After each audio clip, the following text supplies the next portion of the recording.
La loi de prime abord avait été, à mon avis, mal introduite et mal votée. Et donc c'est la raison pour laquelle le débat sur l'amnistie... Tous les faits politiques de l'époque sont enrobés dans cette loi d'amnistie. Aïssata Tall Sall, d'ailleurs, actuelle présidente du groupe Takowal à l'Assemblée nationale, ancienne garde des Sceaux, ministre de la Justice, comme vous l'avez dit, a déclaré récemment qu'en droit pénal, il y a deux notions fondamentales: l'intangibilité des droits acquis et la non-rétroactivité des lois. Vous lui avez déjà répondu en ces termes: l'intangibilité des droits acquis évoquée par Maître Aïssata Tall Sall relève du droit administratif et non du droit pénal. Elle revient encore à la charge en déclarant à votre endroit que les droits acquis, c'est en toute matière. Je salue le débat parce que pour moi, il est question d'un débat technique, même si en filigrane, on sent la volonté de politiser la chose ou d'en tirer un profit politique. Moi, je ne suis pas dans le terrain de la politique, je suis dans le terrain du droit. Je disais tout à l'heure que je ne suis pas d'accord avec la thèse qui a été avancée par mon confrère Aïssata Tall Sall, et je l'ai exprimé déjà. Effectivement, la notion d'intangibilité des droits acquis est une notion de droit administratif. C'est curieux de voir un délinquant, par exemple, tué et se dire que j'ai des droits acquis en vertu de quelques règlements ou quelques lois que ce soit. Il ne faut pas aussi mélanger les concepts. Je rappelle simplement le principe de la non-rétroactivité des lois, comme elle dit, c'est vrai, est un principe fondamental. C'est même érigé en principe constitutionnel, en règle constitutionnelle. Mais quand elle dit que la loi ne peut rétroagir, je l'invite simplement à regarder la loi de 2024-09 du 6 mars 2024 qui elle-même rétroagit. Parce qu'en principe, une loi ne rétroagit pas. Une loi dispose pour l'avenir. Mais il y a des exceptions. Lorsque la loi pénale est plus douce, elle rétroagit. Lorsque la loi est une loi de procédure, elle rétroagit. Et lorsque la loi vise rétroactivement des faits antérieurs à son adoption. Dans ce cas également, la loi prévoit sa propre rétroaction. La loi d'amnistie votée en mars présente toutes les caractéristiques d'une loi rétroactive, contrairement à ce qu'elle dit. Si on lit la loi, qu'est-ce qu'elle dit? Sont amnistiés de plein droit tous les faits susceptibles de revêtir la qualification d'infraction criminelle ou correctionnelle commis entre le 1er février 2021 et le 25 février 2024. Or, cette loi a été prise en 2024 et remonte à des faits de 2021. Ça veut dire quoi? Que la loi elle-même rétroagit. Donc le débat ne se pose pas. Elle rétroagit également parce que c'est une loi plus douce, parce qu'elle efface des faits qui peuvent être qualifiés d'infraction à la loi pénale.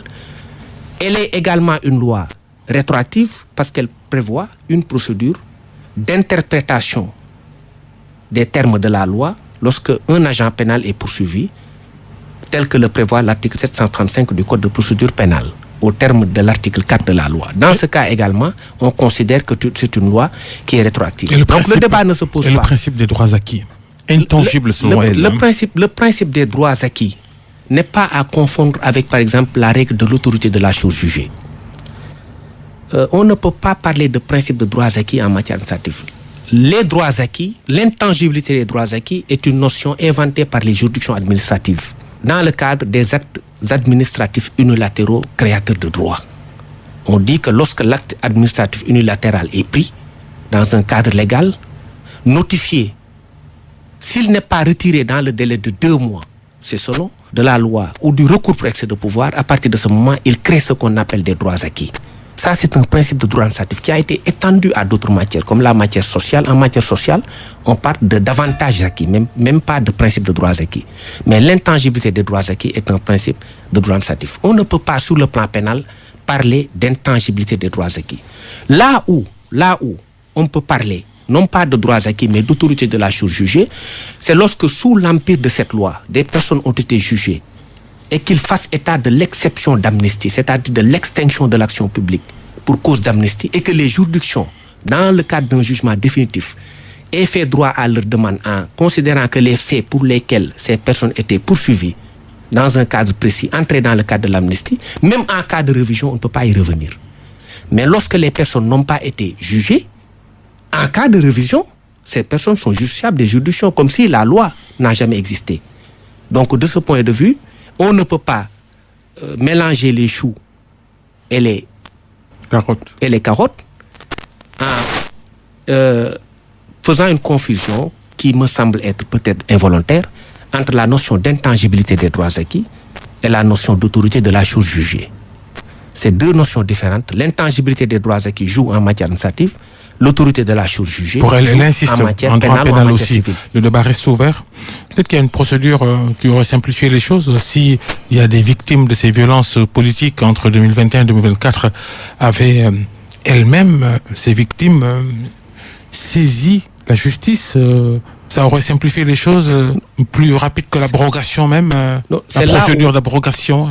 C'est là où vous Et avez, d'ailleurs, vous avez votre confrère, un excellent œil du juriste, parce que vous avez perçu quelque chose peut-être, je ne sais pas si vous avez lu la loi ou vous avez fait des études de droit, mais c'est un œil que je salue. Je m'explique. La perception est très bonne, parce que la loi d'amnistie, donc, comme vous le dites, doit prendre en charge les droits des victimes. Mais le problème de cette loi d'amnistie, c'est qu'elle ne prend pas en charge les droits des victimes. L'article 3 dit que l'amnistie ne préjudicie pas aux droits des tiers. La contrainte par corps ne peut être exercée contre les condamnés ayant bénéficié de l'amnistie si ce n'est à la requête de l'infraction, des victimes de l'infraction ou de leurs ayants droit. Donc cette loi pose un problème majeur, c'est la non prise en charge des droits des victimes. Et cela, c'est un motif réel, c'est une erreur historique des anciens. C'est une erreur historique des concepteurs de cette loi-là. Parce qu'une loi d'amnistie qui ne prend pas en charge les droits des victimes est une mauvaise loi. Je pense que même Amnesty International a évoqué la question pour parler de déni de justice de cette loi-là. Donc il faut clairement la rectifier pour prendre en charge au moins, de ce point de vue-là, les droits des victimes. L'autre élément, l'autre levier de modification nécessaire de la loi, c'est que la loi est imprécise. L'exposé des motifs couvre des faits de nature politique et rappelle la volonté du législateur de favoriser l'exercice démocratique dans un contexte de dialogue et d'ouverture politique. On parle de mesures d'effacement de faits de nature politique, mais dans le texte de la loi, l'article 1er, subtilement et ainsi rédigé, sont amnistiés de plein droit tous les faits, le texte dit tous les faits, susceptibles de revêtir la qualification d'infraction criminelle ou correctionnelle commis entre le 1er février 2021 et le 25 février 2024, tant au Sénégal qu'à l'étranger, se rapportant à des manifestations. Donc les faits se rapportant à des manifestations, fussent-ils des faits qui impliquent des crimes de sang, des meurtres, dès lors que ces faits se rapportent à des manifestations. On a l'impression que vous voulez dire aussi que ce qui est arrivé entre 2021 et 2024, la responsabilité elle est exclusive aux anciens dirigeants, que l'opposition d'alors, Pastef en tête, n'a aucune responsabilité dans ce qui s'est passé. C'est ce que vous voulez dire? Moi, je veux rester sur le terrain du droit. Je veux rester sur le terrain des principes de droit. Je m'explique. Je ne parle pas des faits. Moi, je parle du droit. Quelqu'un qui s'infiltre dans une manifestation et abat un jeune garçon ne peut pas parler de motivation politique. Or, la loi dit ce crime se rapportant à une manifestation est aussi amnistié. Vous êtes sûr de ces faits? En tout cas, des gens ont été tués par balle. À partir de ce moment, des enquêtes sont nécessaires. Ne serait-ce que par rapport à un besoin de justice. Cette intention d'abroger la loi d'amnistie, elle vise des civils ou des membres des forces de défense et de sécurité? Non, la loi ne vise pas des personnes. La loi en droit est de portée générale et impersonnelle. Mais la loi d'amnistie devrait être modifiée ou réinterprétée. Il y a deux méthodes. Il y a ce qu'on appelle une loi interprétative nouvelle. La loi d'amnistie ancienne peut faire l'objet d'une loi interprétative. Et le propre de la loi interprétative, c'est qu'elle rétroagit forcément.